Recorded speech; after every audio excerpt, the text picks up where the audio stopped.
been recruiting. I've been recruiting for over 20 years. Currently, I'm at a software company called Calabrio. And one of the things I did when I joined the company a couple months ago was reach out and see what ERGs, employee resource groups, they already had in place. And we do have a veterans group already in place. And so I was excited and reached out to Tony, who had started that, to find out more about what we're doing at Calabrio to be supportive and to our employees who are already with us and to other veterans looking for opportunities. I have been passionate about helping people get jobs my whole life, but it stems, I think, from a lot of my relatives who've been in the military. My father, my brother, I think 4 uncles and a cousin all in the Navy, so go Navy.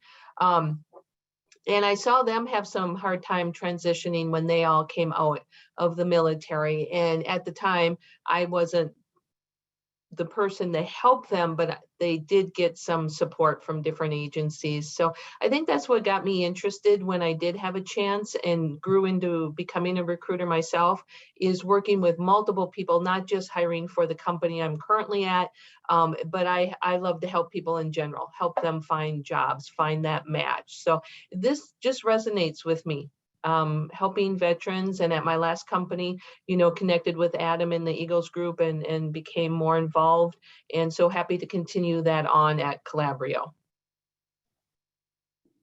Thanks a lot, Katie. Bailey. Hi there. My name is Bailey Schochwert. I am a recruiter with Sleep Number. I have been with Sleep Number for 2.5 years in various different roles, more in our high volume positions, but currently supporting our retail teams. At Sleep Number, we've been around. It's a Minnesota-based company, started in the garage in Maple Grove, Minnesota. And since my time at Sleep Number, for about 2 years, have been really supporting our community outreach team to partner with veterans. Me personally, my interest in supporting veterans, kind of similar to Katie. I have a family of veterans, and really feel passionate about helping others match their skills to opportunities. And so I understand how difficult it can be in transition, as well as just the hardworking nature and strong ability to work on teams and give back to organizations. So that is a little about me and Sleep Number. Thanks a lot, Bailey. So for our audience, if you have any questions, you can put them either in the Q&A, which should be down at the bottom of your Zoom window, or in the chat. Either way, how we're going to be working this is we're going to be taking a couple pauses throughout this presentation and this panel for checking for questions, and we can address that. We'll either read your question off or we'll switch you over to live to ask your questions. Okay, so the first question that I have for our panelists is, what career opportunities or special programs like apprenticeships, fellowships, does your company have that are a particularly good fit for veterans? And we're going to go in reverse order, so we'll start with Bailey. Hey, hello again. So we are launching a military affinity network in May. So this program will be a space for military members, veterans, as well as their families, support through professional development, community building, as well as just overall inclusion. So the purpose of this is really to build that camaraderie, as well as supporting our team members with direct and indirect military connections within the organization. For all of our new hires, we do have an internal network of veterans that have connected organically before this group. And so for all of our new hires, we typically will connect them with a military veteran just for another mentorship, or just someone that they can reach out to that isn't on their direct team. So we've also been really blessed to have a Army veteran on our recruiting team as well, Bianca Davis. So she is an attendee in the group as well. So we will try to connect all of our new hires with Bianca as well, just to kind of share and be a support while they onboard. Excellent. And later on, I want to bring Bianca aboard to speak as a panelist near the end, if that works for you. And Bianca, heads up, it's coming. Okay, Katie. Well, very similar to Bailey. as I mentioned, I've only been at Calabrio almost 3 months now, so still very much learning how to be a Calabrian myself. But what I like is it's very supportive for all of our employees. But again, knowing that we have a veterans group, it's called, maybe this makes sense to some other people, DD 214 alumni. That's what our group is called. And Tony was going to try and join tonight. I'm not sure if he's on. Tony Radicek. He's a manager in solution engineering for us at Calabrio. He's been at Calabrio 6 years. He started as an individual contributor, now as a manager. And so I worked with him to help answer some of these questions, being that I am so new. And so I was really pleased to hear that Tony knows that we're already looking at the MOS fields, the military occupational specialty fields, for compatibility, and have matched some up at Calabrio, specifically in the cybersecurity area, the communications, software related fields. It's a little bit easier with our company. We are a software company, so that seems to be a good fit. However, he's in sales. We have a lot of veterans in sales as well as marketing. So he said it's really a good fit for a lot of people coming out of the military. It's, again, just trying to identify the skills that you've gained in the military to help you know how to transition them into the civilian world. And I think through our ERG and just through our talent acquisition team, I'm similar to what Bailey has there, we can help people make that transition and match them up to positions. Both of those programs sound awesome, but I got to give the win for naming to the DD 214, just because that's the form you get when you leave the military that lists all the things that you've done. So, okay. I wasn't even aware of that. Thank you. Both programs are great, though. Yeah. Okay, the next question we had was about what makes your organization an excellent place for veterans to work at. And so we talked already kind of about some great groups that the both of your companies have. But what else comes to mind when you think that these are reasons why veterans and your company are a good fit? So let's go reverse order again. So Katie. Mm-hmm. Well, I would say, hopefully, like any company, we recognize the service and the sacrifice people have made for the country when they're coming on board, trying to make it very friendly, very flexible. We do know people need different types of work environments to, be safe. Maybe it's providing certain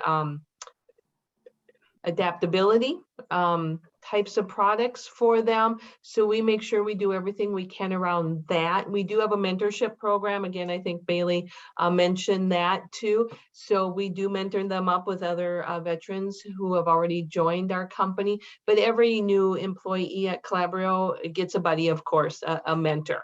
But in this case, we would specifically look for someone who's a veteran. And besides the flexible work options within our location, we are hybrid in most of our locations now. We're headquartered here in the North Loop in Minneapolis, but we do have a few smaller locations across the country, and then in Canada, Sweden, Singapore, and Dubai. We are trying to encourage the hybrid work environment, so people do have their teams that they can get together with in person to help build the camaraderie. But if remote works better for people, we can work with that as well. And they will still get that same level of camaraderie and teamwork and support, but they can do it remotely from their homes. And we're going to get into this later as far as when we talk return to office.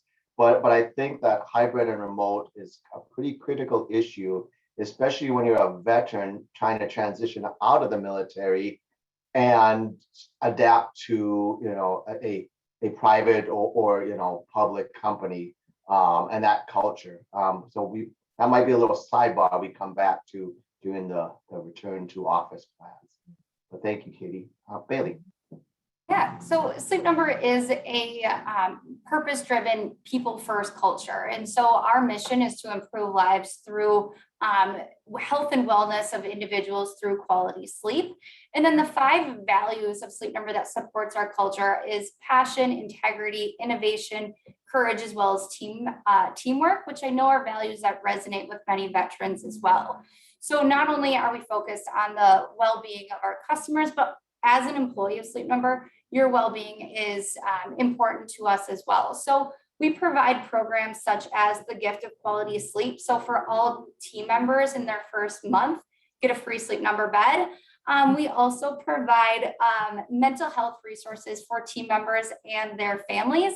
So through unlimited like texting and therapist meetings per month through Talkspace, as well as Learn to Live, as well as community health support is really important to us as well. So we have volunteered time off to support the community, as well as team member support fund. So this is to help all of our team members nationwide who need financial assistance to recover and rebuild due to national disaster as well as other hardships. So this was really impactful to our team members in New Orleans during Hurricane Ida, and just having that team member camaraderie and support. So kind of similar to Katie said, we have various hybrid roles. We have our corporate positions, retail within our Sleep Number spaces, our field services, supply chain and customer service is fully remote as well. So really just kind of matching our team member, our veterans to roles that would really fit their needs. But those are just some other programs that are beneficial to veterans and all team members. Thanks. And while Calabrio wins the best name for Veterans ERG, I think you got the best a new hire benefit when you get a Sleep Number bed right off the bat. So right. not even like time, like you got to prove that you need sleep, but you just get the bed. Right. We don't, exactly. we don't even want to prove that you need the good quality sleep. Okay, so let's talk about kind of the current market that we're seeing. We'll talk both COVID-19, but as well as just kind of these market trends that we're seeing in terms of high number of resignations, changes in compensations, and these types of things. I want to dive into that a little deeper. So how has COVID-19 impacted hiring at your company? But let's extend this out to COVID-19 and its shifts in the job market and the labor forces that we've seen recently. So how have they impacted hiring at your company, and what hiring trends are you currently seeing? And we'll start with Bailey this time. So, during the height of COVID, May 2020, we did go through a hiring freeze, but quickly after we resumed hiring pretty much full speed ahead. And so now we are, hiring across all functions. Throughout the pandemic, we have adapted what that hiring process looks like. So we did adapt a bit more to virtual interviews to really support the comfort level of our candidates as well as our current team members. We do pulse surveys for all of our team members to kind of assess how they're feeling with burnout, work-life balance, and really uncovering how they're feeling in the current role, in really adjusting and listening to the field. So with that, and also to adapt to the hiring trends, we have changed a lot of our roles to be more work-life balance. So for our retail positions, they're a bit more flex. For our customer service roles, those are fully remote. And then we actually impacted a lot of our positions during COVID. So our team members within the Sleep Number stores, we gave them iPads to sell from home as well as sell from closed doors. And so this really allowed our to meet customers with where they're at and what their comfort level is, as well as still, supporting our team members and making sure that they're safe. So even now within all of our roles, we're more adapted to being more flexible in the position. So, if you want to come to the office 1 day a week, or if you want to come to the office 2 days, so we have more of that work for your day and work for your lifestyle to support your life at home as well as at work.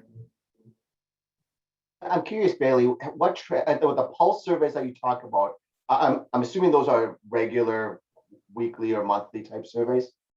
They're quarterly. quarterly. Okay. What trends have you guys been seeing based off of that? What feedback have you been getting? So it's definitely varied throughout the, I guess, what quarter. So initially throughout the pandemic, it was more burnout. So we then changed our positions to have more of that work-life balance. So, retail itself, our sales reps were working 40 hours a week. And so by listening to our team members and finding that they wanted more work-life balance, we actually changed our hours from 10 a.m. to 9 p.m. to be 11 to 7. So it allowed our team members to still be at home, allow their, be there when their kids are getting on the bus, as well as be at home for dinner too. So that was kind of initially in the pandemic. And then, pay was certainly one for our retail teams as well. And so we adapted the commission structure for our sales roles as well. And so those were kind of the initial trends. I would say still, work-life balance is one of them, and the ability to work remote or have that option to work remote. And so we are allowing our team members to bring their iPads home and kind of close out sales when they get home, as well as there was a large storm in Texas earlier in the year, like a winter storm. Maybe that was last year. It's all blurring together, but again, we really allowed our team members to work from their homes for our sales reps. And so I think I would say a consistent trend is still that work-life balance. Great. Thank you. Let's go to Katie. Yeah, we are definitely seeing the same thing. And again, we haven't had structured, I would say, pulse surveys, but definitely have been surveying the employees, which I hope most of the companies have been doing in this time period. And we did actually close a smaller location down in Denver because the feedback from the employees were they thought they were being more productive working remote, that's what they wanted to do long term. Now, also based on feedback from that group of employees, their leaders are getting them together once or twice a month.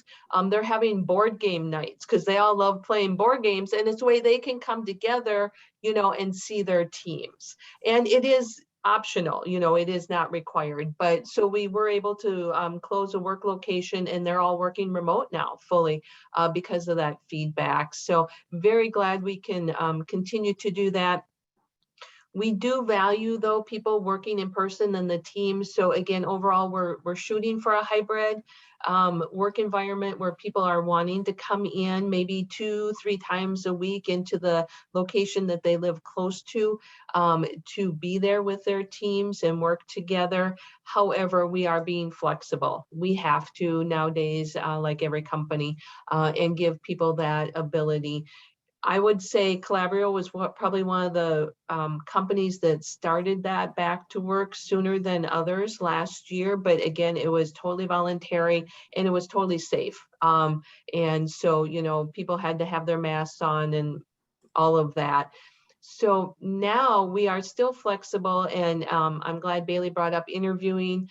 Probably 90% of our interviewing is still done virtually. We are giving candidates the option of locally. So if they are here in the Twin Cities, they can choose. Do they want to come in and meet people in person, or would they like to do it virtually? Or do they want to do a combination? Because typically we do a first interview with the manager and then a second interview with some of the team members.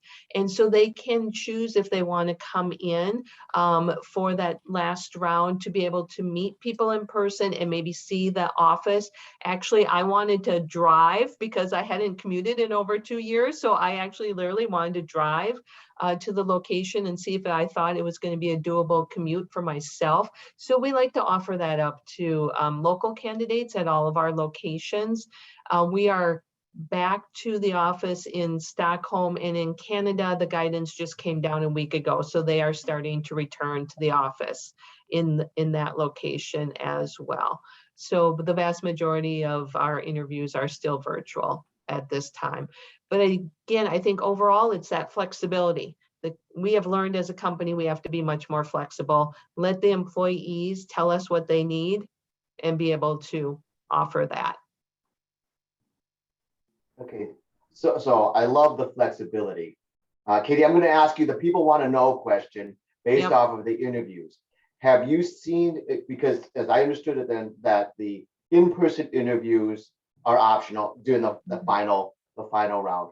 Have you seen a difference in results from people, like a greater number of candidates that do the in-person interview get hired versus not? Oh, great question, Mike. I hadn't even thought about that. You know, I would actually have to go back and do some digging. I would say I don't think it affects the result. It shouldn't. We're doing our job, to really educate managers on that, to be, flexible. Truthfully, I would say a lot of our staff are still preferring to do the interviews virtually. So I don't think they would see that as a negative, or the fact if they have to come in. Sometimes we have part of our team in the office meeting with people in person, and some of them calling in, still through Teams as well. So I don't think we've seen a difference. I would hope we wouldn't. I thought you were going to ask about competitiveness and salary. So That since you now we'll Yeah. we'll leave it right there. Anything else, Katie, that you want to talk about in terms of returning to the office? Whether it's desk configuration or extenuating circumstances for somebody who may be have an at-risk family member, or anything else you want to talk about in your return to office plans? we do, of course, encourage our employees, if they're not feeling well, definitely stay home. If they have someone in their family, we definitely want them to stay home. And if someone has tested positive, yes, we do have a policy in place about how many days we would prefer you stay home.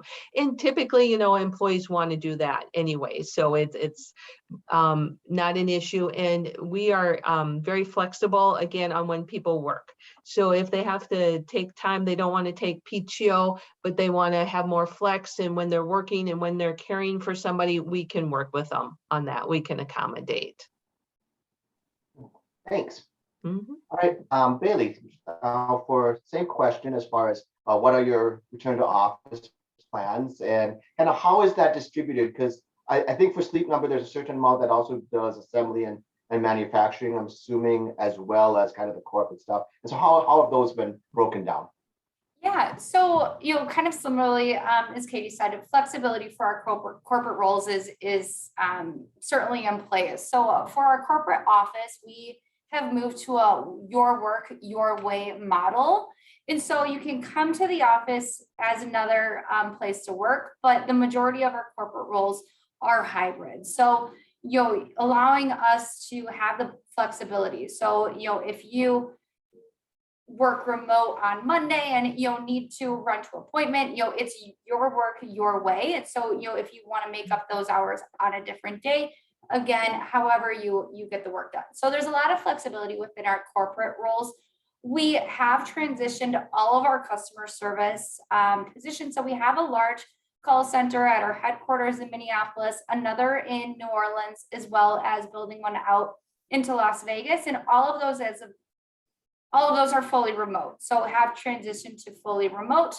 And then for our manufacturing and as well as our supply chain, those are in in the warehouses. And so you'll really just ensure best practices. So allow 6 feet, allow safe distance.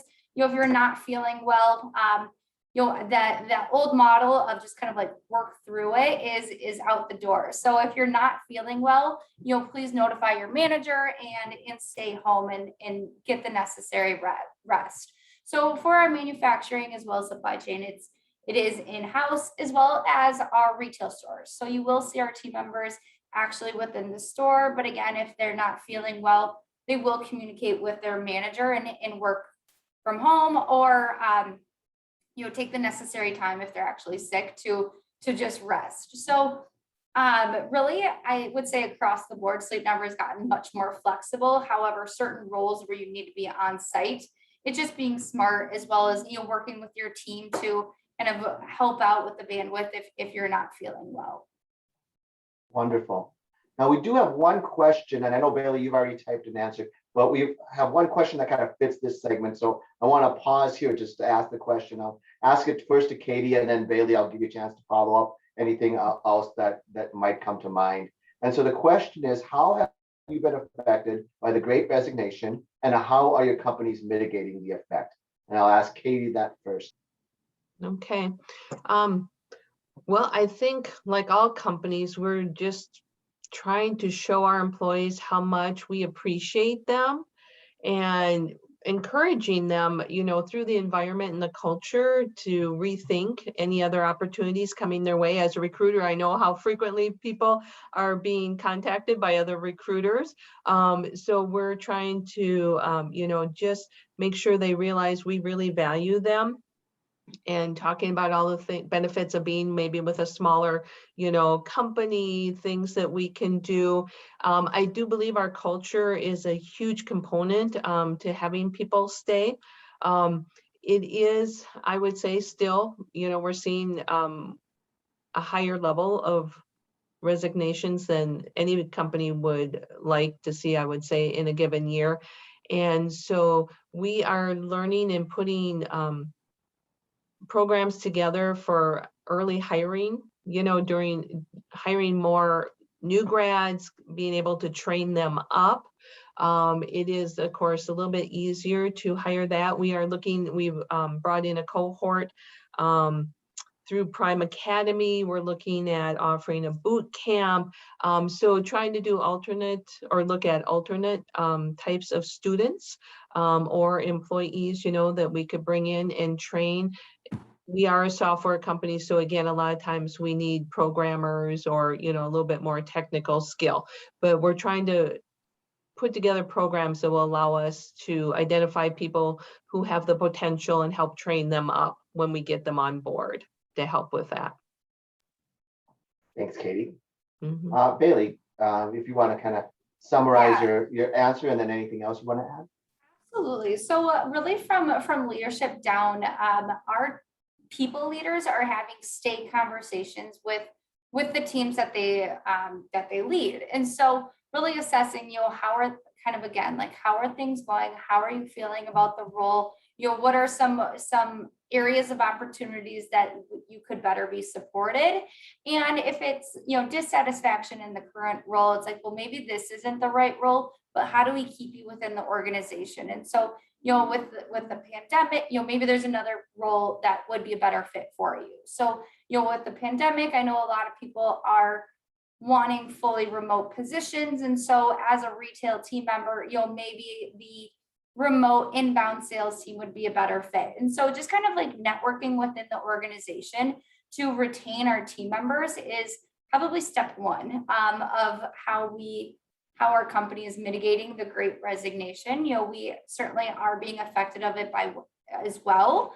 But just like what we can do to make sure our team members feel supported, encourage them, show your appreciation, as well as just kind of, if it's not this role, where with your skills and, with what your career goals are, how could we best support you? And so just connecting with them, with someone else in the organization that might be a better fit. I would say, so that is one, and then just continuous like learning and developing our team members and ensuring that, assessing their career goals, making sure that they feel supported within the organization and we can really see that upward trajectory is something that our company is doing to mitigate the Great Resignation.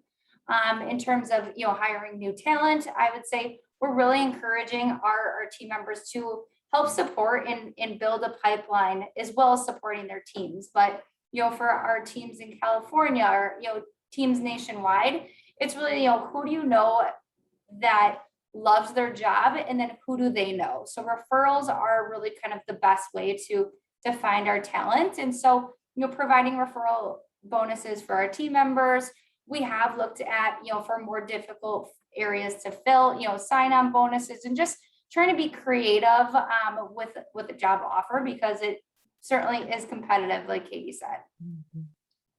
Great. So really it sounds like for both companies, it's kind of about both the recruitment and the retention and various methods, whether it's through developing talent and to help retain, as well as keeping in touch, as well as kind of opening the gates a little bit more in terms of recruitments and and the timelines for new recruits. Would that be kind of a good summary for both of you? Mhm. Yeah. So within that in mind, do you think that this is like a more permissive environment for veterans to enter some of these job fields where previously the barriers to entry may be very high? Have you seen the barriers to entry lower a little bit within your companies? And for whoever wants to speak. Yeah, I can jump in. I would say absolutely. Within the past few years, I know, myself as many other recruiters within Sleep Number are less, I'm trying to think of the word, but you're no longer so deterred on a resume, and we're more open to gaps in employment and just not really reading a book by its cover. So I know for me personally, I will, if I see a candidate, because I think there was another question here of just how the candidate pool quantity, it's low. And so if you're worried about a position, it's kind of like shoot your shot, because I know a lot of recruiters understand how difficult the past few years have been, and more open to a stay-at-home mom that has been at home for 15 plus years and wanting to get back into the workforce, or military veterans that are in their very first transition. So I would say absolutely now is the time to kind of put yourself out there and explore new opportunities that you maybe wouldn't previously. Anybody coming out of the military has a lot of skills and knowledge that they've gained through their military experience that can really help them, I would think, in any position. So again, I think companies and Calabrio has become more flexible on, okay, what can we train on versus what do we need people to have? And so that's where that barrier has dropped. We don't expect everybody to have a bachelor's degree and, this many years of, proven hands-on, whatever the experience is. And I like that Calabrio and my past company, they didn't really didn't need a degree. It was more the experience. And I hope more companies are going that way, getting away from requiring degrees. It really is the experience that we need to see. And we need people who want to learn. We need people who are adaptable, but really it's looking for that, that potential in people, because if they've already done great things in their career, they're going to learn our position. I mean, that's great. I love seeing those barriers to entry ease back a little bit, and companies being able to focus on development for both new hires as well as more seasoned veterans inside the companies. That's a huge opportunity. And for all the vets over here, that doesn't mean stop listening at this point, because we're going to talk a lot more about how do you get into that. So let's keep moving forward, and then we're going to do a break we've got several questions again for people on the panel or attendees.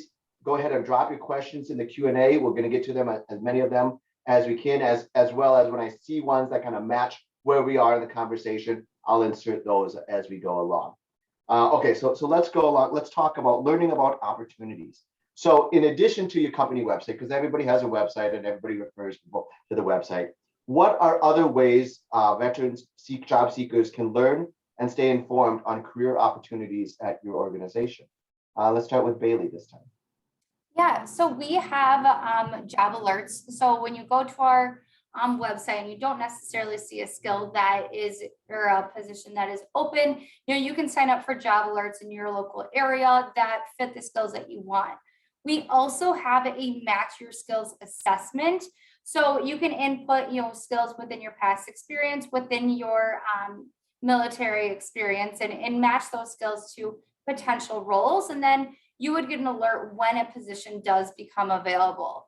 You could also, just build your connections within recruiters on LinkedIn and other opportunities of, certain fields that you might be interested within Sleep Number, and really just building your network that way, and essentially getting your foot in the door, just building a connection within Sleep Number. You can also email our campus and community email address, which I'll throw in the chat here as well, and just kind of ping periodically if there are any opportunities that you are interested in. So really, to summarize, the job alerts match skills assessment. And then I think, just building a network of hiring managers through LinkedIn as well. And I would pretty much echo everything that Bailey said. So similar, on our website, you can create a job alert. You can also, if you want to upload your resume so that we can search it, and you can put hashtags in our system. And so if you want to put like a hashtag military veteran in there, but then, if you're in sales or marketing or, something, you can actually put in hashtags, because we search the system with hashtags nowadays as well, a little bit more precise than just general terms. So, and then, besides myself as a recruiter, any recruiter at Calabrio you could connect with, but also other employees. Bailey mentioned they have an employee referral program. So do we. We encourage our employees that if somebody reaches out to them on LinkedIn or any other type of social media, or at any local meetup group or organization, and they connect with them and they refer them, even if they're not a friend or know that much about them, they still qualify for that referral bonus. So making connections with people in different companies through your networks. You're in a network here at the Eagles group. You may be in some type of meetup group. You might be in a religious group. You have a lot of networks. Just mine those for people at the companies that you're interested in and have them refer you. That's a great way to get noticed. One thing I like that both of you brought up is combining both the technology side, whether it's job alerts, whether it's skills matching, hashtags, along with in-person networking. So a lot of times vets may try one or the other without realizing that you get the best results by kind of combining the two methodologies. So quick question then, if I'm a vet and I want to kind of set up job alerts or set up skills highlights or annotations or those types of things, would it be good to talk to some of the recruiters just to get an idea of how to even use the website and kind of figure that out, and how do I start that conversation? Yeah, they can reach out to any of our team members. I do think websites are a little bit, or they're very helpful as well, so they're going to help walk people through setting up job alerts or wizards. But yeah, if anybody ever needs help, they can certainly reach out to myself or anyone on our team. And I would agree. I think that personal touch really can go a long way. You can sign up for those job alerts, but even just connecting with one recruiter, I know I've had several messages through LinkedIn for a role that I'm not recruiting for, but I have passed along their information. So it's just an additional touch point, whether it's an active role or an upcoming role. And it's just nice to have that name or that connection or interaction in the back of the recruiter's mind to, when we see other positions, to kind of spark an idea that, hey, this person could be a perfect match for that. And so I definitely think, reaching out to a recruiter will never hurt. It could only advance and just make another connection. Mm-hmm. Perfect. And speaking of positions, so if a veteran has a unique set of skills, say they've worked on AI, robotics, cyber defense, and cyber activities, would your company build a position around that skill set? And if so, how long might that process take? Keeping in mind right now that especially with the labor force and the number of jobs matching, you already have a lot of work that everybody's doing trying to match people with the current queue of open positions. Yeah.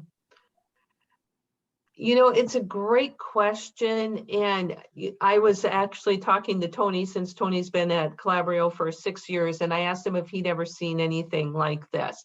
What I like about working at a smaller company, I do think we are more flexible, and we have found areas that we do need to create positions for. I don't know if we would create it for a specific individual unless we already had identified we had a need for that type of position. In my former company, much larger, much more structured, I don't think that would have been something we would have been able to do there. So I think it really would depend on the particular skill set and if for me at Calabrio, if we would have the need for that. To pretty much echo that, I would say it's a needs-based scenario and the right candidate for the right space. And so being, Sleep Number has over 5,000 employees, so it still feels fairly small, but we are continuing to grow. And I think there is opportunities that Sleep Number isn't even aware of. And so I think, it's opportunities that we're growing and in building out our technology, that it's absolutely something that we could potentially see. But again, being a needs-based scenario. So I don't know if we've ever done it previously, but I think depending on the situation, as well as depending on the individual and, the connection that the individual has with a potential hiring manager, it could be.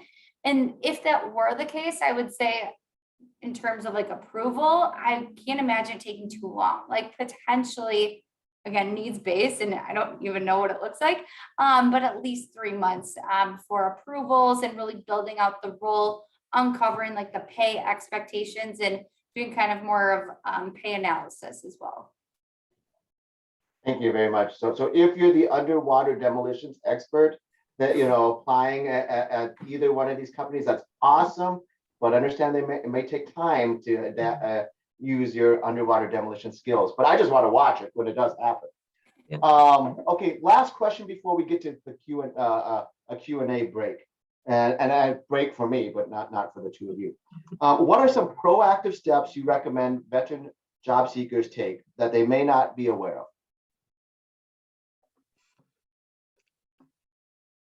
I hope that they're aware of this. The one thing I would always say is, when you do find an opportunity or a company that you're interested in, make sure you're customizing, your resume, you're customizing. If you're doing a cover letter, customize it to that opportunity and to the company.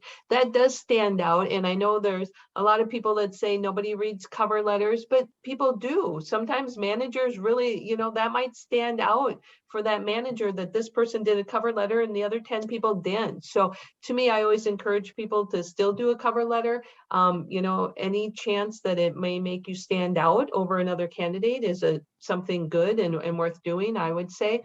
But, calling out what you've done that is relevant to the need or to that company, matching their values, matching what they do as a company, that's going to help. We get too many resumes that are just so generic, and you're not sure if they're really interested in your job or not. It's just that they, decided to send out 10 resumes that day, and you're one of those 10 to receive it. So I always recommend just customize. Great advice, Katie. Bailey. Yeah, that is definitely something that I would mimic as well. So building a connection of truly why you want to work for the organization and what you can do to help impact that role as well as the company. For Sleep Number, it's like always, I enjoy talking to someone that's like, oh, I have a Sleep Number bed and I absolutely love it. And so just building those like little connections is just, it surprisingly can go a really long way.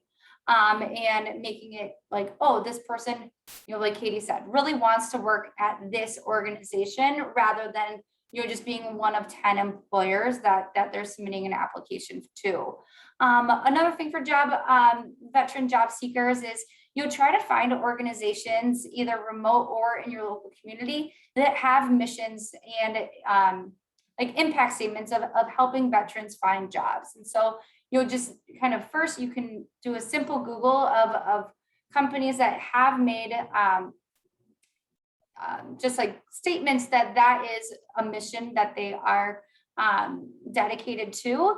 And then if you have a desired organization that you inspire to work for, it just have an inkling to what to break into, building your network with connections through LinkedIn or anywhere else. So, just getting more information and knowledge of the company, of the different roles can really help, job seekers kind of find their own way without necessarily talking to a recruiter, and just kind of being open to learning a little bit more about other employers as you're doing a job search as well.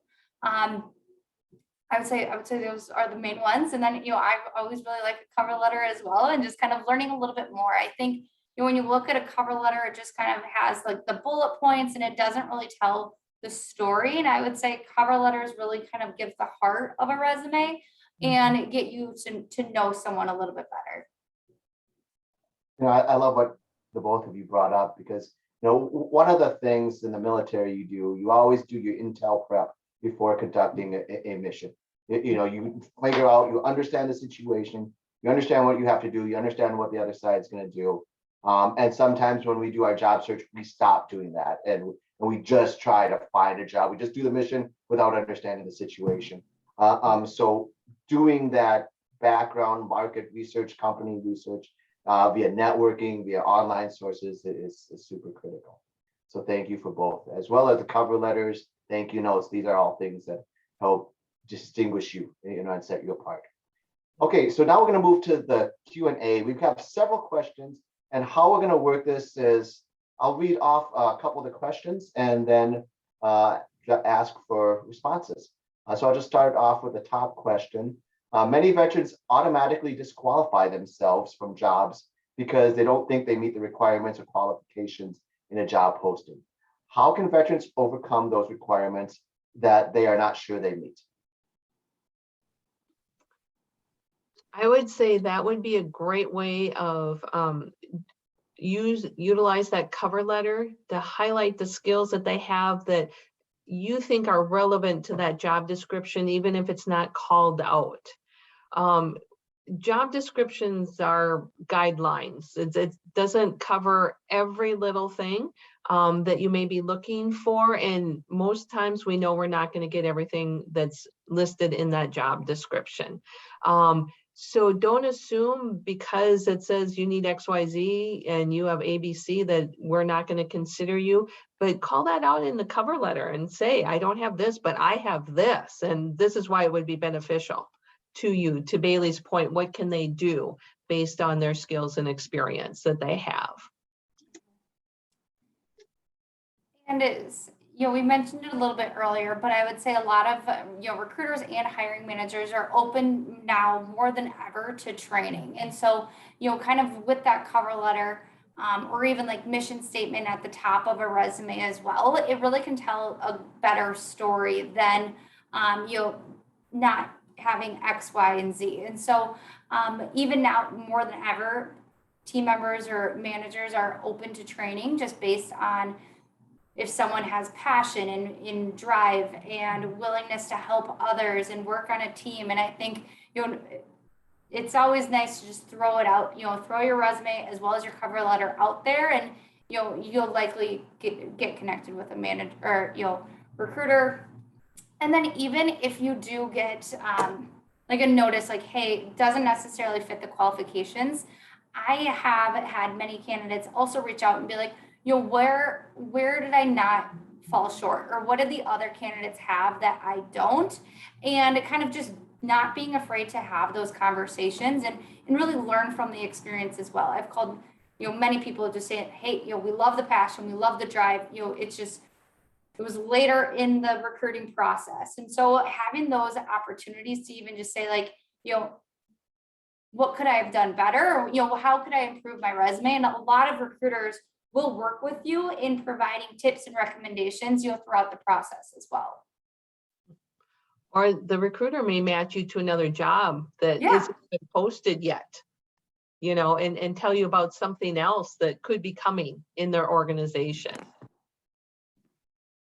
These are such fantastic tips. I love finding ways, whether it's a cover letter or networking, to provide a narrative around your resume, even if it's not a direct match for all the skills they're looking for, to help apply that, as well as following up. And sometimes you can find out information about feedback from your interview process, sometimes you don't, but it never hurts.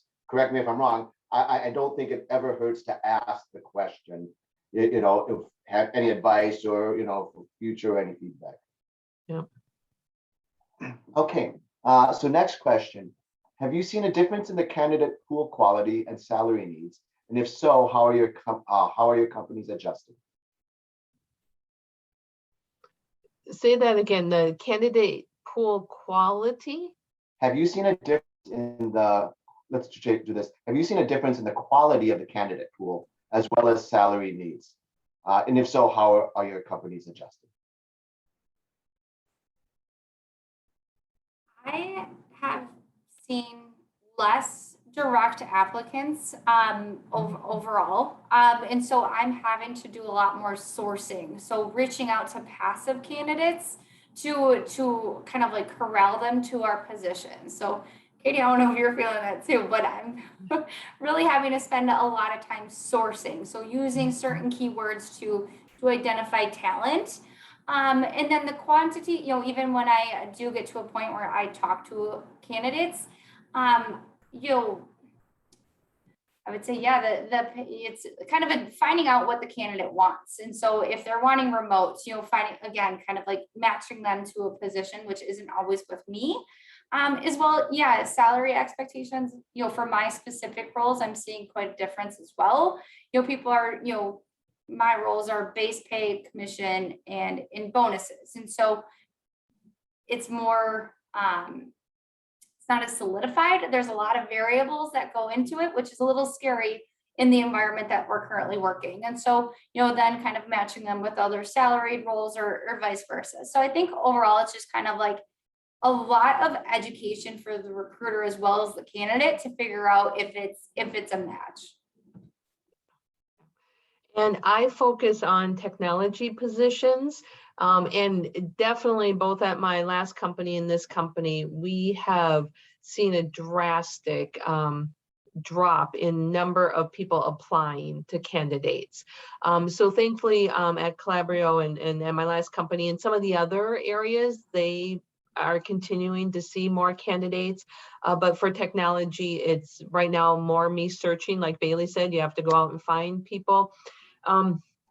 We are a smaller software company. We are trying to be as creative as we can be with our compensation elements. We are losing out though quite a bit on base salary. And it is to the larger West Coast companies that are, coming in now. We have a huge tech sector here in Minnesota.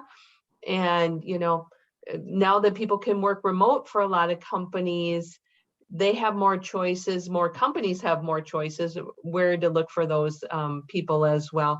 So it is making it a little bit harder for us local companies to compete for some of that talent that used to be right here in our backyard, that we knew we would have and could count on. So it is harder, I would say, to both recruit and then to make the match sometimes compensation wise with people. Yeah. And one thing I'd also add too is we have really had to kind of switch gears and sell the whole like compensation package and really sell more of our benefits along with the salary. And so I know 2 years ago, we didn't have even a recruitment marketing team on how to advertise our roles. And now we have a recruitment marketing team of 3 to really do the back end of the analytics of posting our roles. But that's one thing we're really having to sell more of the benefits as opposed to just posting the salary. Yeah. And we're just starting. We just hired someone to help us because, again, we're trying to sell the company values and the culture. And why would people want to come work here, to be part of that team and, that camaraderie. And for us, it's even maybe getting cheesy, but we have Waffle Wednesdays. We're trying everything here. But believe me, those are very fun days, when you get to come in and you get to spend, the first part of the morning with all these teammates, from different departments. So for the right person, that could be a huge difference, right? So it is trying to sell the whole package and not just the salary. That's one hopefully small piece. I'm probably that person for Waffle Wednesday. Yeah. Okay. As soon as I get my bed from Sleep Number, then I'm coming to have breakfast over at Calabrio and I'm going to sleep. A number 675. I don't know what the number is. It's interesting. I want to do one kind of follow up because one thing I heard, one, just how competitive and challenging it is right now. And so two, when you have to move to a sourcing strategy and outreach to more passive job seekers or to people in current jobs, one of the questions you always get is, why do you want to come to this company? And part of you as the candidate may be saying, well, because you guys reached out to me, but how do you address that? I mean, how do you, when you're kind of going into that relationship where it's, you've seeked out the candidate a little bit more, how does the candidate then answer and address some of those questions and kind of go from there? Yeah, I can jump in. So I spend, when I'm reaching out to a passive candidate, I spend majority of my conversation selling the company, and selling Sleep Number and in the benefits and our values and our mission statements, and how we help others through quality sleep, and share more of the product. So when they go to meet with the hiring manager, they're well informed, and it's not like, oh, Bailey reached out to me. So I do kind of like hold off on those questions and really, kind of spend my time educating them, because I know that they reached out. It's kind of like almost at like first date, where I'm like educating them, complimenting their resume of what sparked my interest to reach out to them. So when they go to, meet with a hiring manager, they have these like hot points of what sparks their interest. And, I really, kind of like those skills matching that is assessments that we do, I look at their resume and I will try to match, why I thought certain things on that resume might be a good fit for the role itself. So that's kind of what I do. And, kind of those first initial, it's not like, hey, typically it's like, what do you know about Sleep Number? What's your knowledge level? And then let's build upon that to get you excited about a position. Good approach. I have taken an approach, and again, I'm basically reaching out to a lot of programmers, cloud people, very technical people, and we do need some experience to help us train a lot of these new grads that we're hiring, which I think that is the sector that, they're just being reached out to, by so many people every day, every week. They're getting emails or in-mails. So I try to start by saying, if you're looking, I would love to have a conversation to hear what you want. If you're willing to spend 15 minutes, tell me about what it is you're looking for in your next opportunity, what you want to see in a company culture, what you're looking for in job responsibilities. And then I can let you know if we have something that matches here, because I've reached out to them because basically whatever I found their resume or their profile, there's something there that I think we have a match with. But I would like to hear what they're looking for. And then I follow up and say, you said you would like this, this, and this. Well, I can tell you we can match this, this, and this, and then do the sale. Like Bailey said, it's a lot of selling right now. Why should they come? And be interested in talking with us and our team. We have shortened our interview cycles. We've made it 2 steps. We're again doing things virtually. We're trying to compress it, into a matter of days, because from the time I talk to a candidate, it could be days and they're gone because another company reached out and they did 1 interview and made an offer that same day. So, we've had to really shorten our process to be competitive that way too. So it's even talking to candidates about that, saying, this is probably how long our process is going to take. Are you anywhere, where are you at with other companies, and can we make it through our process? But asking a lot of those questions up front, I think helps them get a better feel for us as well, and sets them at ease. Yeah, and I think when just listening to that, it's important. One thing that I've found is transparency during the process is critical, because it level sets all of us, whether you're the candidate or the recruiter, the hiring manager. We kind of know where each one sits. And I know that sometimes you hear, not to do that, but from my experience, it's actually been beneficial for all of us. Yeah. So this is a good segue into the next audience question that says, do you look at candidates on LinkedIn? What makes them stand out as a great prospect, or what makes them look weak on a LinkedIn profile? Well, I would say they look weak if they haven't populated their LinkedIn profile, which it's surprising how many come up like that. And truthfully, to me, what that says, I don't think it is as weak. To me, that comes across as, you know what, they're happy doing what they like doing and where they're at. They're not actively looking, and that's why they really haven't populated it. That's how it comes across to me. Now, that doesn't mean I'm not going to reach out to that candidate, because they might be a phenomenal candidate because other people may not be reaching out to them because they haven't populated.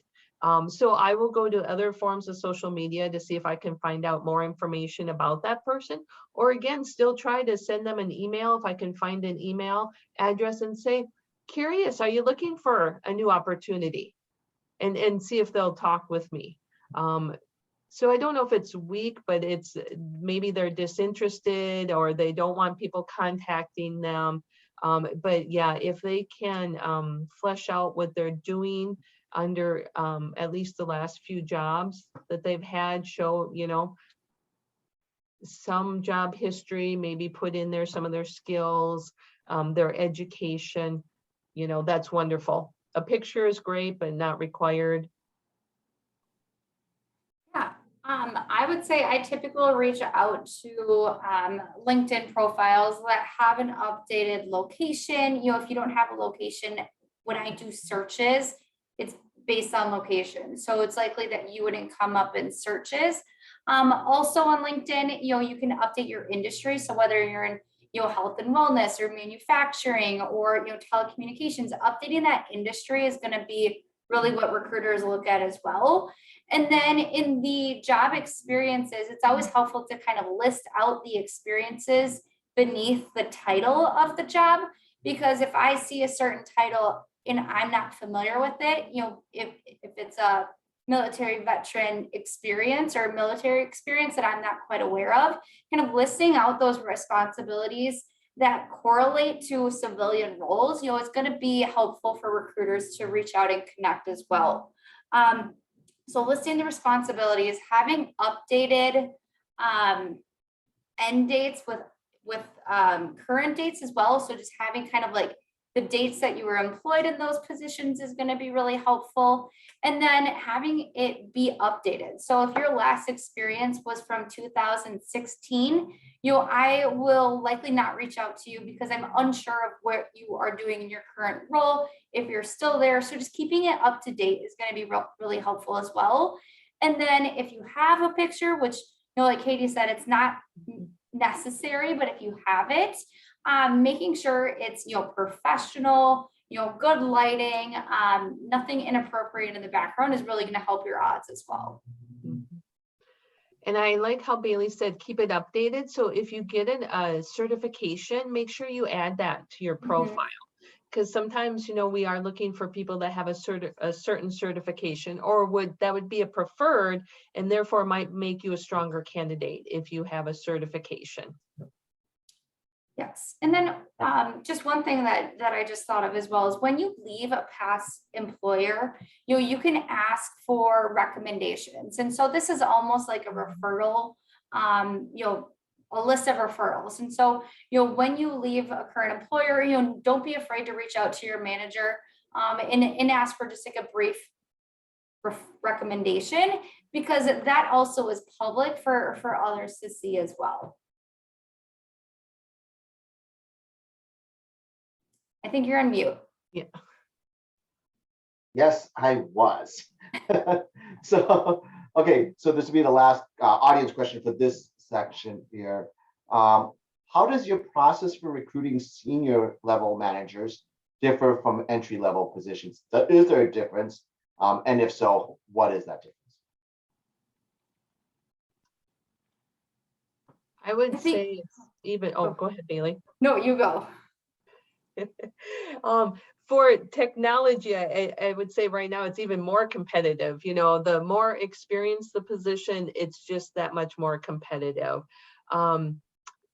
So definitely hoping to find people that have the skills and experience that we're looking for. So anybody who, has fleshed out their profile or their resume and has captured a lot of their experience for that level, but we're also looking for the soft skills, so looking for people who have those great communication skills, the strategy in a lot of those senior level positions. So making sure you call that out and not just whatever the technical skills are.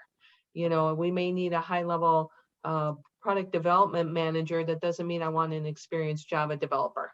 I want to see somebody who's led the strategy, and they can list some of their results on either their LinkedIn profile or their resume saying, I did this, through this strategy, but capturing a lot of those soft skill experiences as well. Yeah, and I would kind of say, really there's going to be no difference. So when we have any positions, we really have a bit more of a structured recruitment process. And for our higher level roles, we establish, what that process will look like. And so, if it, of course, you'll need, necessary like basic skills to do the job. Doesn't have to meet every sort of requirement. Certainly will depend on the hiring manager, but we'll use the same system to recruit high level versus, and entry level as well. So typically a phone screen, and then an intro with the manager, and then depending on how high level of the position, might be panel interviews or, what makes sense for that specific role. All right, thank you very much. And for our panelists, there's lots of questions still within the Q&A section. So go ahead and take a look at them. If you see any that you'd like to answer, type answers, or you want to talk live, just click either answer live or type answers. For our attendees, you guys are doing a great job putting questions in the Q&A.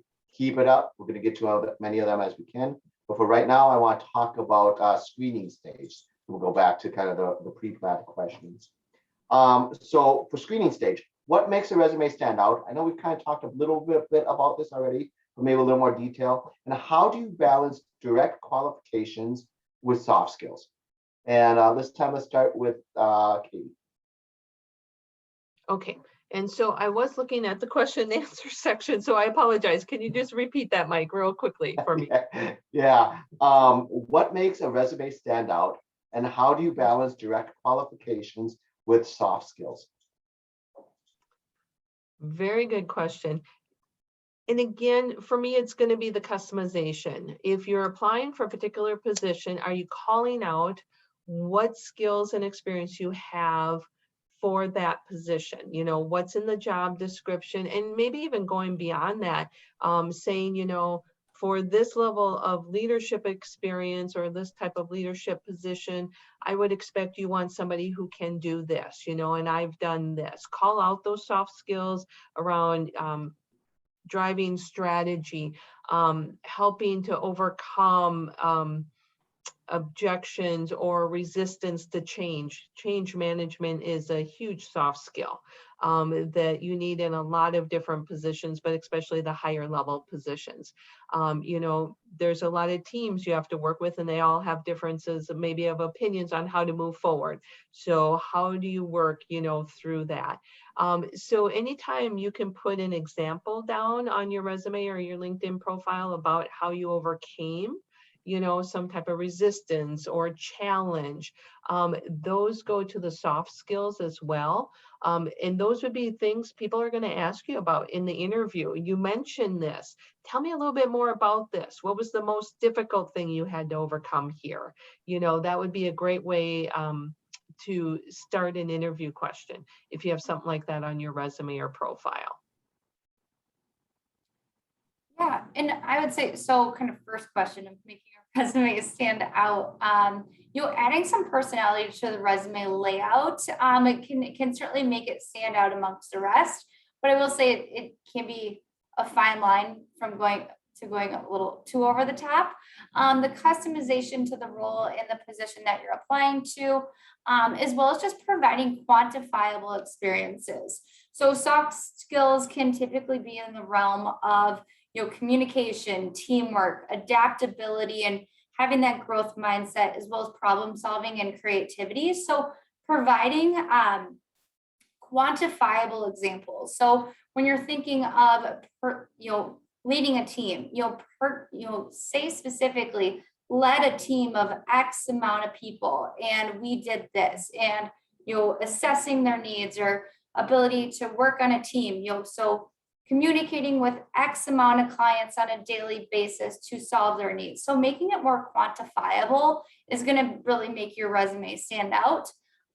Simple things like keeping it simple, straight to the point, try to keep it to one page to be clear and concise, as well as in chronological order will be kind of like more like basic resume things. But just the balance of direct qualifications, again, we typically will have conversations with managers of what can be trained and what is necessary. And so again, just providing kind of certain examples when you have those experiences under a role of teamwork, communication cross-functionally, adaptability and overcoming obstacles, and then problem solving, and then just being creative to adapt. Things can really pinpoint the soft skills within experiences. Thanks. What are some of the no-nos, those things that we need to avoid on resumes that you've seen? And we'll go in reverse order. So let's start with Bailey. So it feels obvious to me, but just avoiding personal information like a date of birth or a social security number. I have seen it before, so that would be a no-no. And then I might be a bit more old school, but just avoiding a headshot and just listing it as your experiences.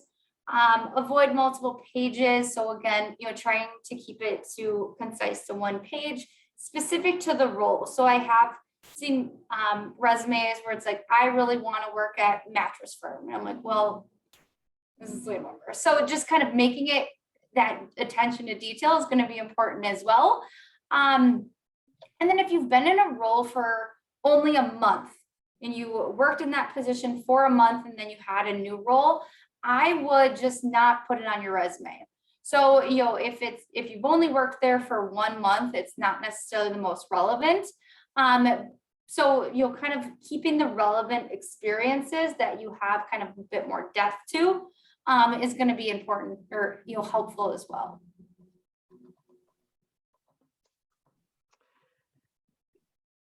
I would say the biggest thing I still see besides being very generic resumes is, the spelling mistakes and the poorly written sentences or just the grammar in general, which I'm guilty of myself.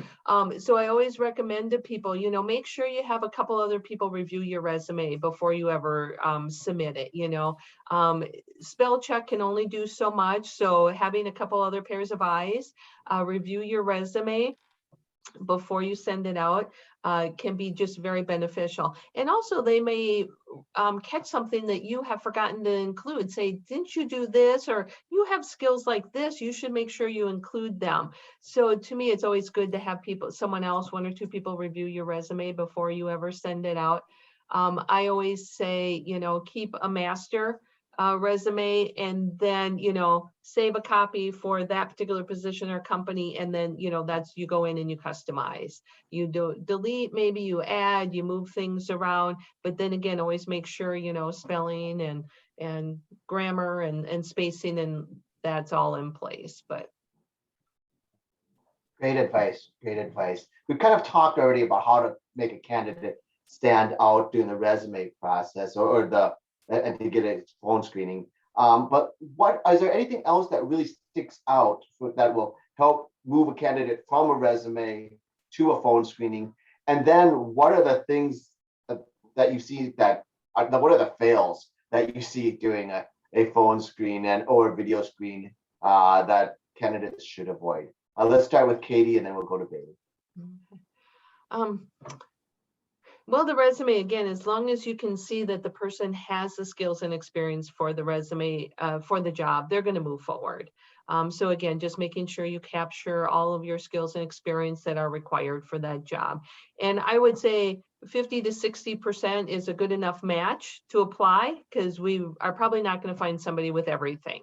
And so the recruiters, we're going to call and talk to you because we might find out that you have more than that's on your resume. So we'll reach out to you at that point.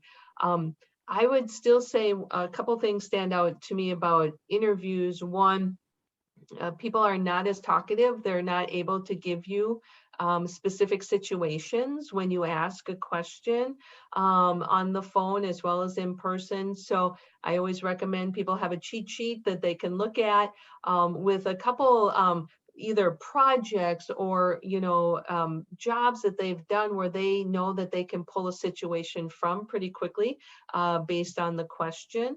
And then also not having any questions for the interviewer. It doesn't, to your point, Mike, look like they prepared for the mission if they have no questions. They should come prepared with a couple questions that they can ask.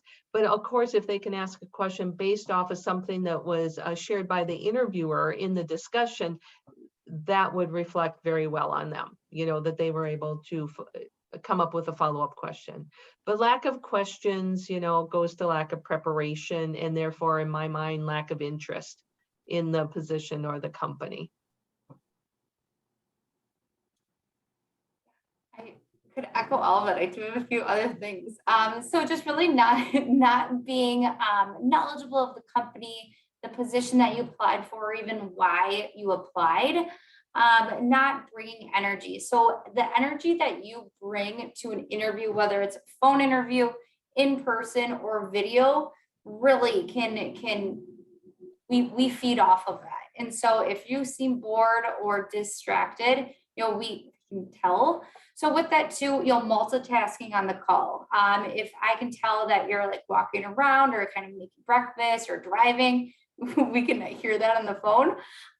Using foul language on the call too. And then just misinformation on the resume. And so if we're just being not prepared or familiar about experiences, so we will kind of go through, and if just lack of information or just kind of unsure of what years or anything. So just kind of like being prepared is really going to set you up for success in the interview, as well as I would say a big no-no is just talking really negatively of past employers and past experiences as well.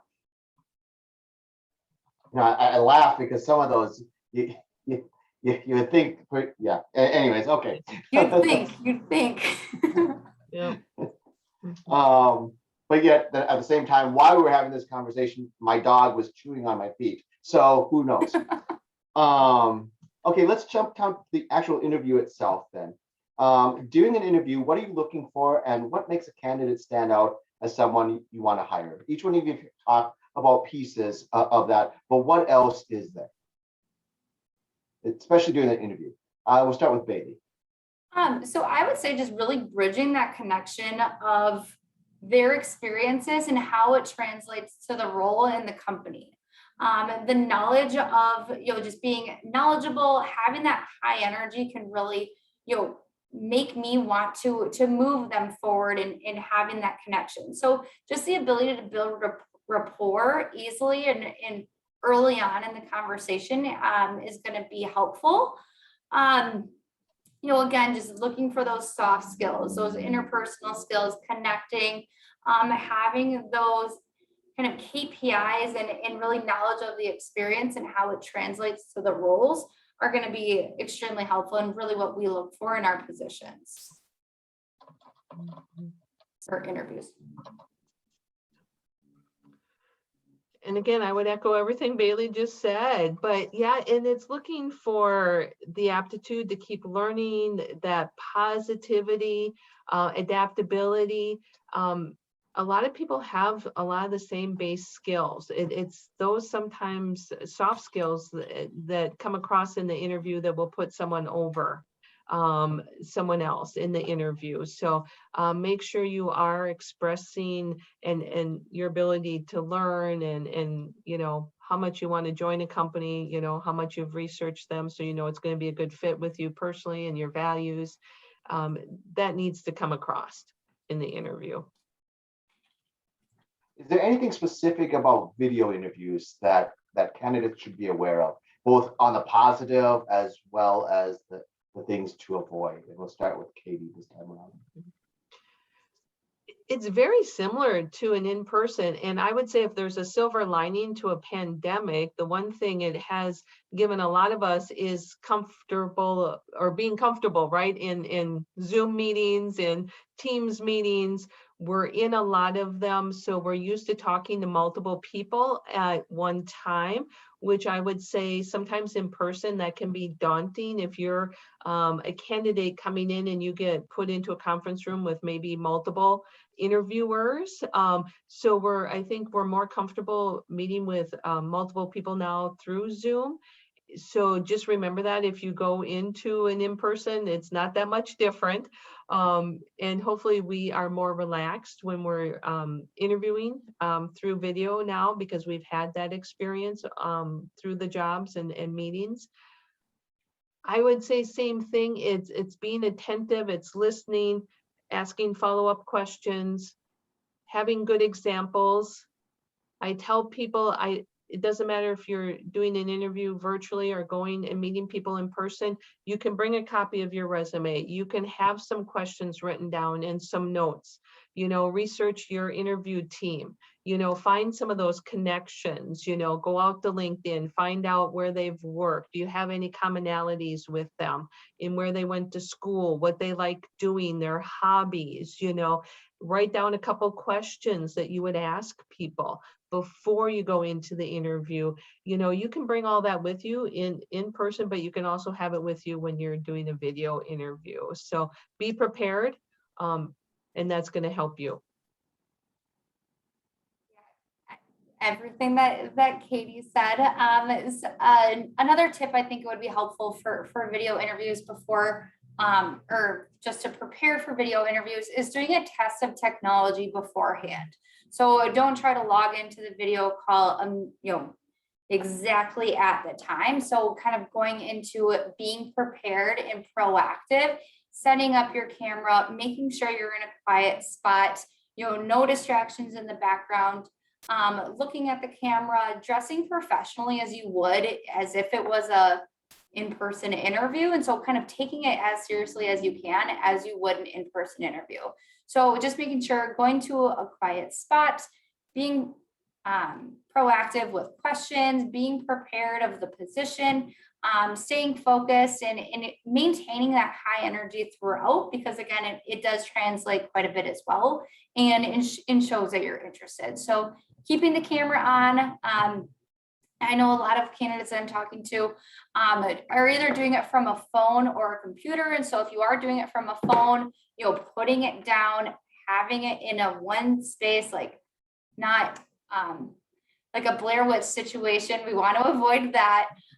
So just kind of setting it down, setting your space beforehand so you're prepared, comfortable, and ready for however long the interview is in a quiet, stable space.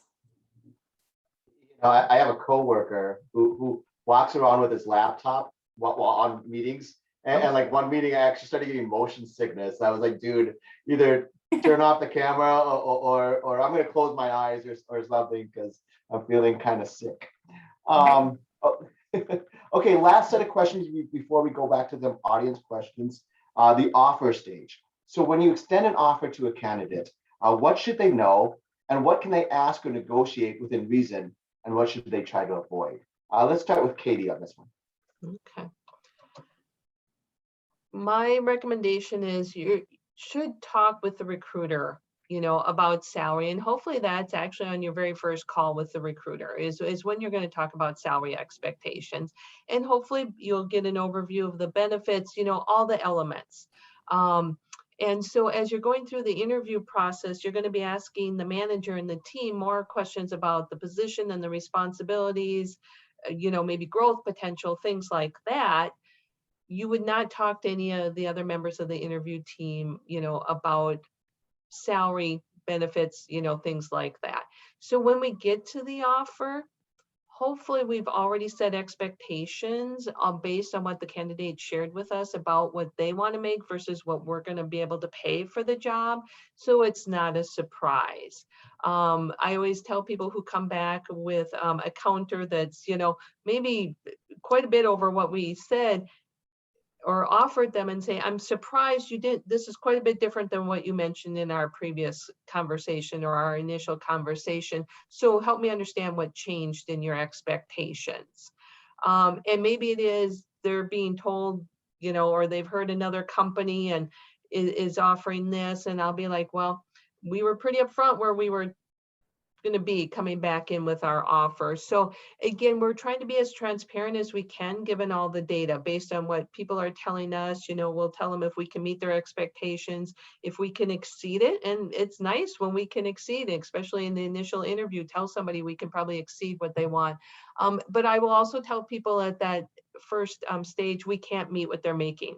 So unless they have some flexibility or they're looking for other elements that might help with that, we won't move to the interview stage. So we're not going to move people into that interview stage if we cannot meet their salary expectations. So have those conversations before you go in. I hate to say it's going to waste your time, but it would be a waste of everyone's time if we're not going to be able to meet salary expectations. And a lot of our companies that I've worked with, we don't have a lot of leeway sometimes in what we can offer. So we know what we can come back with. So that's why we want to have those conversations before you get to the actual offer. Absolutely. Couldn't agree with Katie more. I would say, when what you should know when we extend an offer is, really, for us, offers are contingent on a background completion and other pre-appointments that make sense to that specific role. And then just being transparent with your recruiter throughout the entire process. So, what you're looking for in those salary expectations or pay expectations. It's also helpful to notify us if you have any vacations that are already established in place. So, notifying your recruiter of vacations, upcoming vacations, and time off that you would need. I would say, if there are certain things that you can negotiate that aren't salary, it could be, PTO, but otherwise, as an employer, there's really not much we really can add to kind of sweeten an offer. And so, having those transparent conversations of what you and your family need up front is going to be really, really important. Mike had asked us a question earlier about why somebody would not do well on an interview screen with us. To me, it's if we get to the point of me asking what their salary expectations are, and they'll be like, well, I'm flexible, whatever you can offer me. That to me is a weak answer. Everybody should know what they minimally need. And again, we'll be honest with candidates if they share that, if we can meet it, if we can exceed it, and especially if we can't meet it, we're going to let you know that. But everyone should know what they minimally need in a salary. And the people won't move forward if we can't come to some type of agreement on what that will be. But don't rely on the company to tell you that. You should own that. You should know what you need, what your time is worth, and your skills. You should have some idea of that. And I think there's people you could talk to prior to an interview. If you don't, there's a lot of resources for people. I think salary is one of the hardest questions, especially for veterans when they first get out of the service, because it's hard for them to gauge, where their skill sets land in terms, and corresponding compensation going into that. I know for myself, that was like a really hard question. One time I got asked, what is your hourly, expectation? And I was like, I haven't worked on hourly wages for 22 years. I had to learn how to kind of backwards translate some of that. So I think for veterans, it can be a hard question. There's certainly a lot of information available once you understand your value that you're bringing, to a company and kind of that your level and position type. But until you get to that set, it is a hard question. But there's also a critical misconception, I think, and Katie, you kind of hit on it, particularly with there's I don't know if it's a myth or a perception that if I give a number, I'm going to lowball myself. Yeah. What are your thoughts on that from either one of you? I would say, and Mike, you mentioned it a little bit earlier, but doing that market research beforehand and that market intel. So you can go to certain websites. Initially, I'm just thinking of like Glassdoor, and you can see, this is the title of the position that you are applying in this at this company, and you can see what others are making or kind of the average of those positions. So really going into like market intel and kind of understanding your worth, your value, and then understanding the market as well. So there's various websites that you can look at to see what role translates to what what pay as well. Yeah, would say as long as you have a starting point for that conversation, and be honest, say, I'm not sure what, coming from the military, what I'm worth and what this position is worth, but based on my research, this is what I found. So I was hoping to be in this range, and let us come back and say, you know what, for our company, this is typically where we're going to be. So based on that, I think we can meet your expectation, or maybe we can exceed it, so yeah, as long as you're willing to share and have that conversation, that's a great way to start it. Mhm. Great, thank you. Okay, let's go over to some audience questions here. I'm going to ask Bailey. I'm going to ask you this one because Katie already wrote an answer. How does your respective company support or assist those still in the National Guard or Reserve and often have to be out of the office 3 to 4 weeks per year?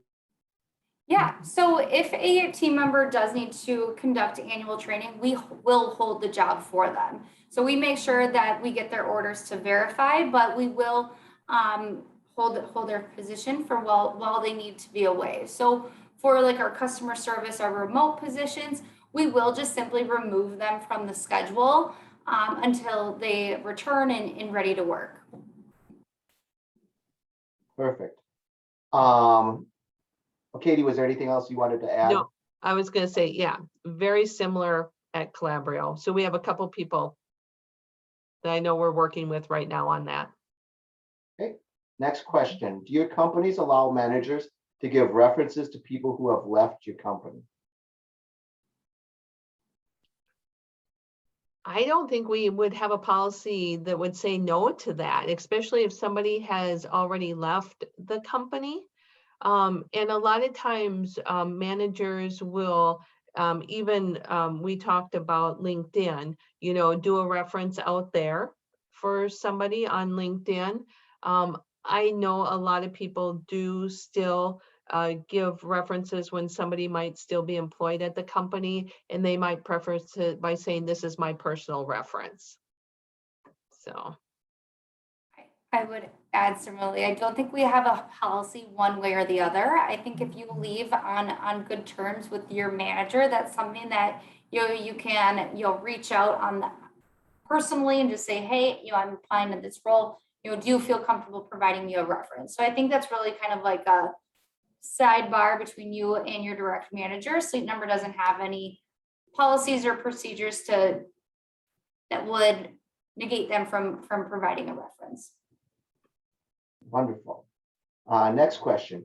If you have medical benefits from the military, can that help negotiate a higher salary since they won't be using your medical benefits package? That's going to be very dependent on companies. So my last company, Prime Therapeutics, it would not have made a difference. Now at Calabrio, it could. There is a benefit differential that we would use if somebody does not need our benefits. They could get that built into their salary.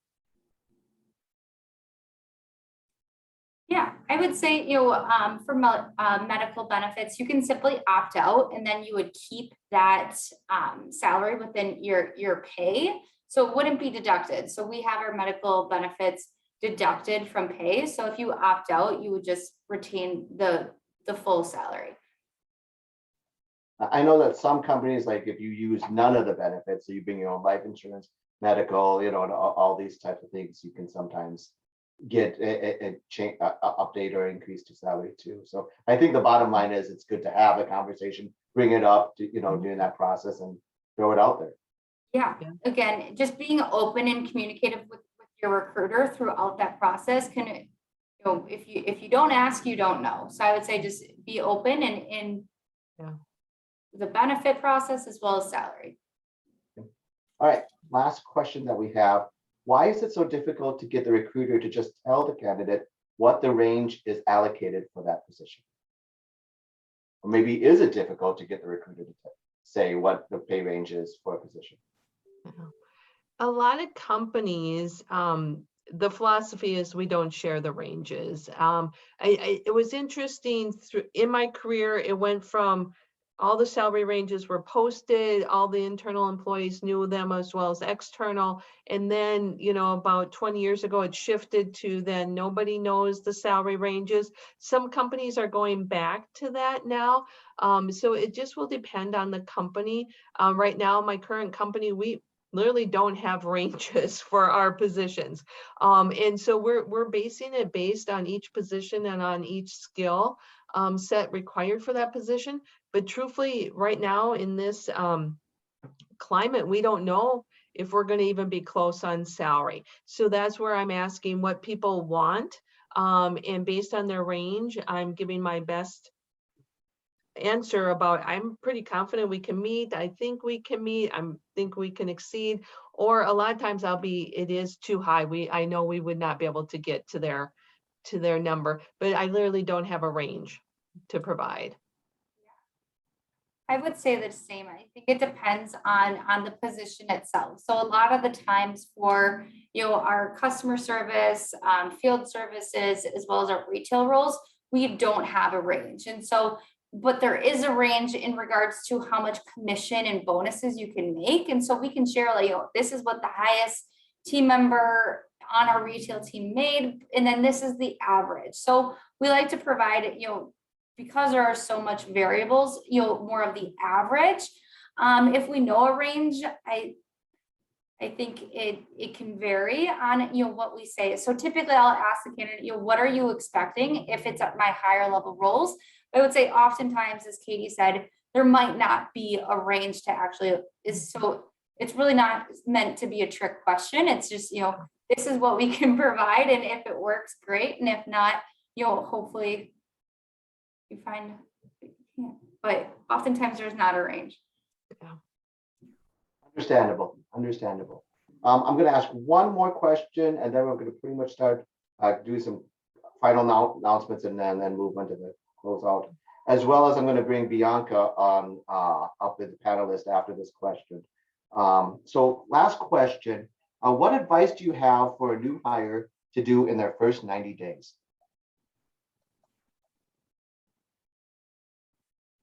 Great question. And it will vary a little bit from position to position, but the one thing I like to say is start networking as soon as you start a new company. Because to me, you have a lot to learn, and sometimes the way to learn is knowing who to ask the questions of. So start meeting people so you know who you can ask questions of when you need that knowledge. Also, again, check out their employee resource groups and the other resources that the company has for you. It could be a group, it could be an online Slack channel, that you can take advantage of. So definitely look at some of those things, not just learning what you technically need to do the job that you've been hired to do. I would add, just within your first 90 days, be naturally curious and open to learning as much as possible. So be curious of the systems, of the different teams, and don't be afraid to ask for help.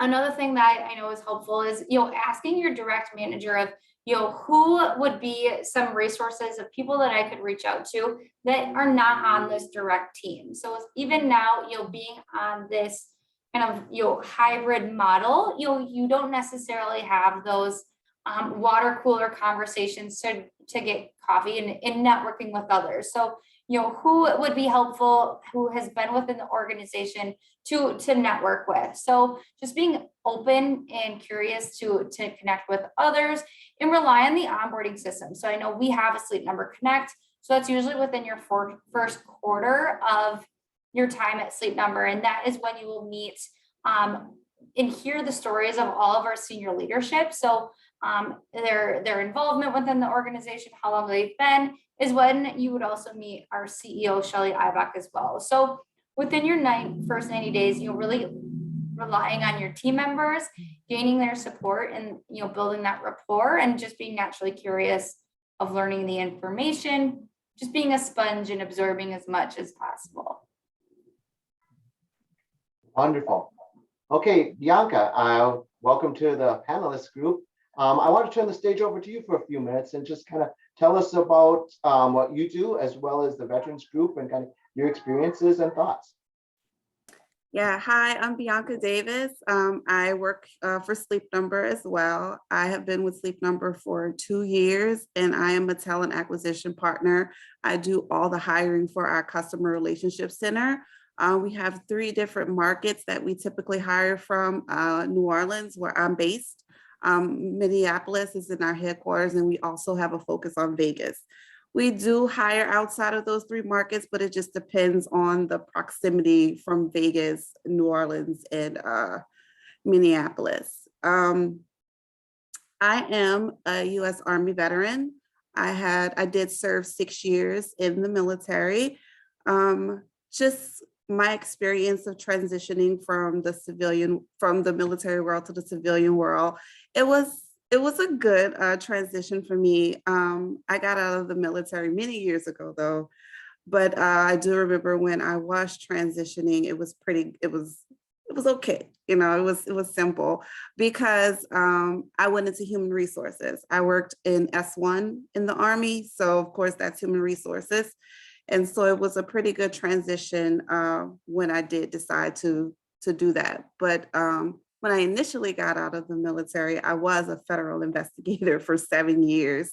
And so that kind of also helped with human resources and recruiting, because when you are doing those investigations on people those last 10 years, you have to do a lot of interviewing. So that helped me with my skills with human resources as well. So that's a little bit about me. Thanks a lot, Bianca, and appreciate the time. So I just want to thank all my panelists for the time that you spent. This has been an incredibly helpful and insightful discussion. If the 2 of you, actually the 3 of you, wouldn't mind putting sharing your contact information in the chat for both panelists and attendees, so people can reach out to you, that'd be greatly appreciated. Any last comments before we kind of move to the next part of our meeting? I just wanted to say thank you so much for having us. Yes, thank you. It's definitely been our pleasure. So I'm going to stop the recording now.